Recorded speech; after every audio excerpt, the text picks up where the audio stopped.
अगर आप भी चाहते हैं कि आरसीएम म्यूजिक के वीडियो सबसे पहले आप तक पहुंचे, तो लाल बटन को दबा के चैनल को सब्सक्राइब जरूर करें और साथ में बेल आइकन को दबाना ना भूलें।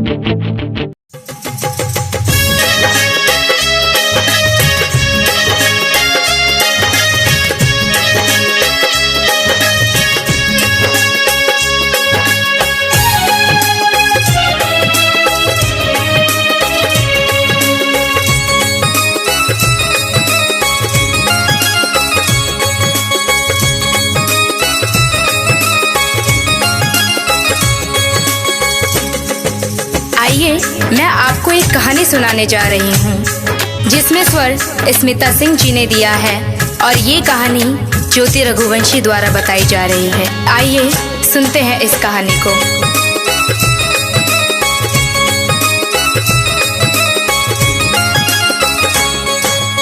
एक चिड़िया थी जो रोज दाना चुगने के लिए अपने बच्चों को घोंसले में छोड़कर दूर जंगलों के पार बस्तियों में जाया करती थी। एक दिन किसी घोड़े पर उसने चने का दाना पाया। वह उसे लेकर चक्की में दरने के लिए गई। दाल दरते दरते एक दाल खूंटे में फंसी रह गई। एक ही दाल बाहर निकली। चिड़िया ने उसे निकालने की अपनी ओर से बहुत कोशिश की, लेकिन वह सफल नहीं हो सकी। चिड़िया बढ़ई के पास गई और उससे खूंटे में फंसी दाल बाहर निकालने को कहा। बढ़ई कुछ और काम कर रहा था, इसीलिए उसने ध्यान नहीं दिया। चिड़िया ने उससे बहुत मिन्नत की और उससे कहा, बढ़ही बढ़ही खूंटा चीरा, खूंटा में मोर दाल बा, का खाऊं का पीऊं, काले के परदेस जाऊं। बढ़ई ने उसकी एक ना सुनी और उसे दुत्कार कर भगा दिया। फिर वह राजा के पास गई। चिड़िया ने राजा से गुहार लगाई, राजा ऐसे बढ़ई को दंड दो जो मुझ जरूरतमंद की बात नहीं सुनता।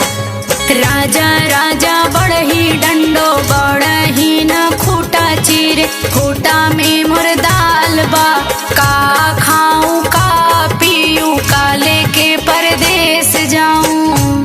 राजा के पास कहाँ इतनी फुर्सत थी कि नन्ही चिड़िया की बात सब काम छोड़कर सुनता। जब उसने भी विनती पर कोई ध्यान नहीं दिया तो वह रानी के पास गई और रानी से बोली, हे रानी, तुम अन्याय राजा का साथ छोड़ दो। रानी रानी राजा ते जो, राजा ना बढ़ही डंडे, बढ़ही न खूंटा चीरे, खूंटा में मोर दाल बा, का खाऊं का पीऊं, काले के परदेस जाऊं। रानी भला अपने राजा को क्यों छोड़ने लगी? रानी ने रोती बिलखती चिड़िया की एक ना सुनी और उसकी बात मानने से इनकार कर दिया। फिर गौरैया उड़ी और सांप के बिल के पास जाकर रोने लगी। बिल से निकले सांप से अपनी विनती दोहराई, सरप सरप रानी डसो, रानी न राजा छोड़े, राजा न बढ़ही डंडे, बढ़ही न खूंटा चीरे, खूंटा में मोर दाल बा, का खाऊं का पीऊं, काले के परदेस जाऊं। उसने अपनी राम कहानी सुनाकर विषैले सांप से कहा कि तुम जाकर उस रानी को डसो जो गरीब की गुहार नहीं सुनती। जो रानी सब कुछ जानकर भी हमें राजा से न्याय नहीं दिला सकी और न ही राजा को छोड़ सकी, तुम जाकर उसे क्यों नहीं डस लेते? सांप ने भी उसमें अपनी असमर्थता जताई। तब भागी भागी गौरैया जंगल में जा पहुंची और उसने बांस से विनती की, तुम लाठी बनकर सांप को मारो। लाठी लाठी विषधर पीटो, विषधर न रानी डसे, रानी न राजा तेजे, राजा न बढ़ही डंडे, बढ़ही न खूंटा चीरे, खूंटा में मोर दाल बा, का खाऊं का पीऊं, काले के परदेस जाऊं। बांस की लाठी भी भला उस नन्ही गौरैया के लिए उस सांप से क्यों बैर मोल लेती? उसने भी इनकार किया तो गौरैया गुस्से से भर उठी और उड़कर भर भूजे के यहाँ भभक रही आग के पास जा पहुंची और उसे ललकारा, हे आग, तुम सारे जंगल को जलाकर राख कर दो। जिसमें वह बांस के पेड़ है जिसकी लाठी गरीब और बेसहारा के लिए नहीं उठती, कोई मुझे मेरा हक नहीं दिलाता। आग ने जब सारी बात विस्तार से जाननी चाही तो गौरैया ने अपनी राम कहानी उसके आगे भी सुना दी। आग जारो जंगल ना लाठी पटवे लाठी ना विषधर मारे विषधर ना रानी डसे रानी ना राजा तेजे राजा ना बड़ही डंडे बड़ही ना खूटा चीरे खूटा में मुर्दाल बा का खाऊं का पीऊं काले के परदेस जाऊं। फिर आग ने इतनी छोटी सी बात के लिए गौरैया की बात मानकर बुरे जंगल को जलाना ठीक नहीं समझा और जंगल को जलाने से इनकार कर दिया। तो गौरैया बहुत दुखी हुई, लेकिन निराश नहीं। वह सागर के पास पहुंची और उसे अपनी पूरी बात सुनाकर आरजू की।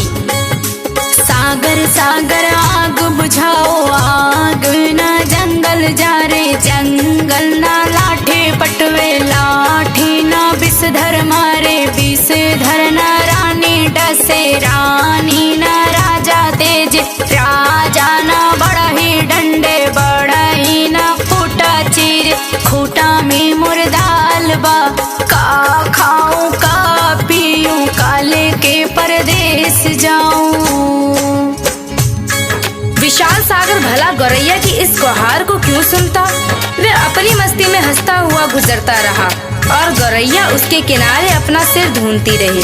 सुबह से शाम होने को आई। गौरैया को जब यहाँ भी न्याय नहीं मिला तो वह हाथी के पास पहुँची। हाथी के पास उसने अभिनय की कि तुम चलकर मुझे न्याय दिलवाओ। उस समुद्र को सोख लो जो मुझ दुखियारी की हंसी उड़ाता है, बलवान होते हुए भी अन्याय के विरुद्ध खड़ा नहीं होता। जानते हो हमारे साथ क्या गुजरी है। और वह गा गा कर पूरी व्यथा कथा हाथी को सुनाने लगी।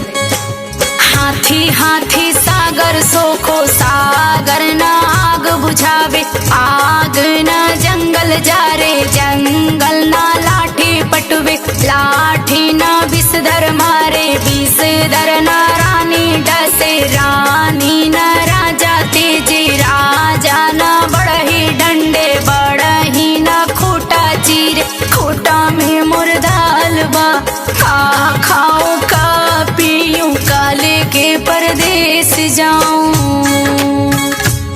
हाथी भी गौरैया की बात सुनकर टस से मस नहीं हुआ।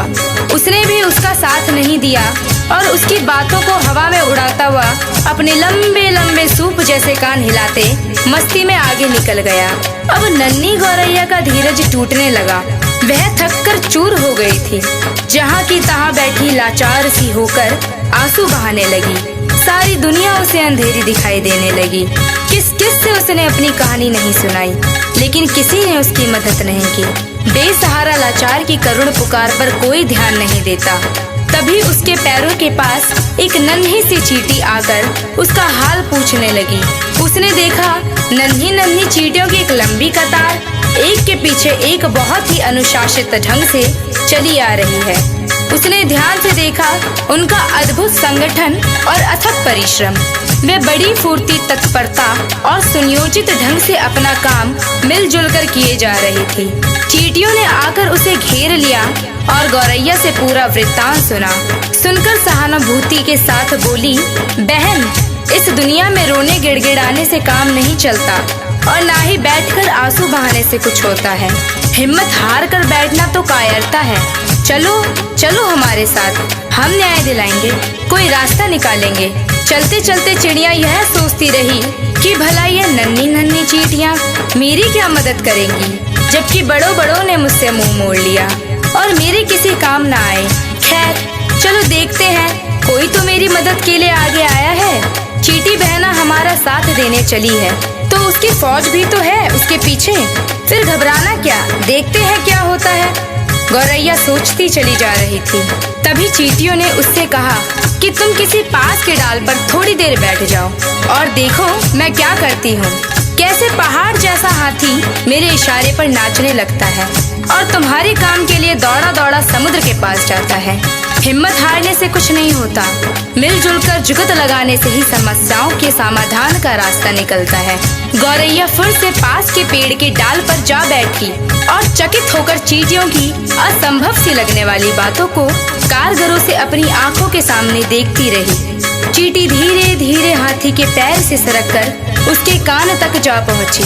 हाथी अपने सूप जैसे कान हिलाता सूंड से अपने माथे पर फूंक मारता आता ही रह गया और चींटी उसके कान में घुसकर उसे तंग करने लगी और उसे समझाने लगी, बड़े बड़े बलवान यदि अपने बल अहंकार में चूर होकर दीनहीन छोटों की सहायता ना करे तो उन्हें भी भान होना चाहिए कि काम पड़ने पर छोटे भी यदि अपनी आन बान के लिए अड़ जाए तो बड़ों बड़ों के लिए संकट पैदा कर सकते हैं। अभी तो मैं अकेले आई हूँ, किंतु मेरे पीछे असंख्य चींटियों की लंबी कतार चली आ रही है। कहीं सबने एक साथ चढ़ाई कर दी तो लेने के देने पड़ जाएंगे। अपने प्राण संकट में क्यों डालते हो? मेरी नेक सलाह यही है कि तुम सीधी तरह चलकर गौरैया का काम करो, नहीं तो आगे समझ लो मरता क्या ना करता। हाथी झुंझलाहट और घबराहट में चींटी की बात मानने को लाचार हो गया।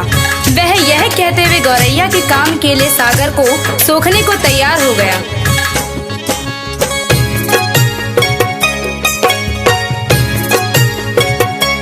मोहे काटो तो मत कोई, हम सागर सोखब लोई। चींटी ने हाथी का पिंड छोड़ दिया और गौरैया उसे धन्यवाद देते हुए हाथी के पीछे पीछे उड़ती वापस सागर की ओर लौटी। हाथी जैसे ही सागर के पास उसे सोखने के इरादे से पहुंचा, सागर हाथ जोड़कर बोला, मोहे सोखो खो मत कोई, हम आग बुझाई बलोई। सागर जब अपने तटों की सीमा छोड़कर आग बुझाने के लिए उमड़ा, आग ने थर थर कांपते हुए गौरैया का काम करने का वचन दिया और कहा, मोहे बुझाओ बुझाओ मत कोई, हम जंगल जारब लोई। आग जंगल को जलाने के लिए बढ़ी, गौरैया भी साथ में चली आ रही थी। यह जानकर जंगल ने भी वादा किया, मैं लाठी को सांप मारने के लिए तुरंत भेजता हूँ, लेकिन मुझे जलाकर राख मत करो। मोहे जारो वारो मत कोई, हम सारा मारब लोई। सांप की क्या मजाल जो जंगल की बसवारियों में अनगिनत लाठियों की मार से भयभीत ना हो। उसने भी बिल के बाहर आकर गौरैया को भरोसा दिया, मोहे मारो वारो मत कोई, हम रानी के डासब लोई।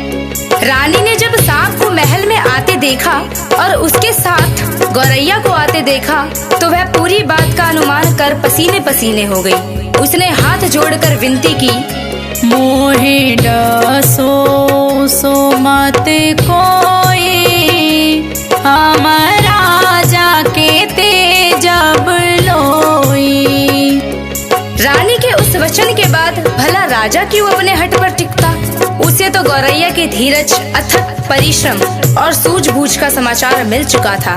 उसने अपनी लापरवाही और अन्याय के लिए क्षमा मांगते हुए फौरन बढ़ई को बुलाने का वचन दिया और कहा, मोहे तेजो जो मत कोई, हम बढ़ई के दंडब लोई। फिर क्या, बढ़ई ने राजा के सामने आकर गौरैया की बात ना मानने का अपराध कबूल किया और थर थर कांपते हुए राजा से गिड़गिड़ाकर विनती की, मोहे डंडो डो मत कोई, हम खूटा के चीरब लोई। गौरैया को और क्या चाहिए था? गौरैया बढ़ई के साथ उस चक्की के खूंटे के पास पहुंची जिसमें चने की दाल फंसी हुई थी। बढ़ई ने खूंटे से दाल निकाल कर दी और गौरैया उसे अपनी चोंच में लेकर अपने घोंसले में जा पहुंची, जहां उसके नन्हे नन्हे बच्चे जब से वह गई थी उसकी राह में आंखें बिछाए भूखे प्यासे बैठे थे। बच्चों ने चहचहाकर उसका स्वागत किया और वह अपनी चोंच से चने का दाना अपने बच्चों को खिलाने लगी और गुनगुनाकर पूरी कहानी सुनाने लगी कि कैसे उसने अपनी हिम्मत से काम लिया, बड़ों बड़ों ने उसकी बात मानकर उसकी मदद की, लेकिन जब वह केवल रो गिड़गिड़ा रही थी तो किसी ने उसकी बातों पर ध्यान नहीं दिया। मदद के लिए आगे आई तो वे चींटियां जिसकी संगठित सेना के सामने हाथी भी लाचार हो गया। सच ही कहा गया है, सब उसी की मदद करते हैं जो स्वयं अपनी मदद करना जानता है। डाउनलोड कीजिए RCM music official app play store से। RCM म्यूजिक के सारे ऑडियो वीडियो डाउनलोड करने के लिए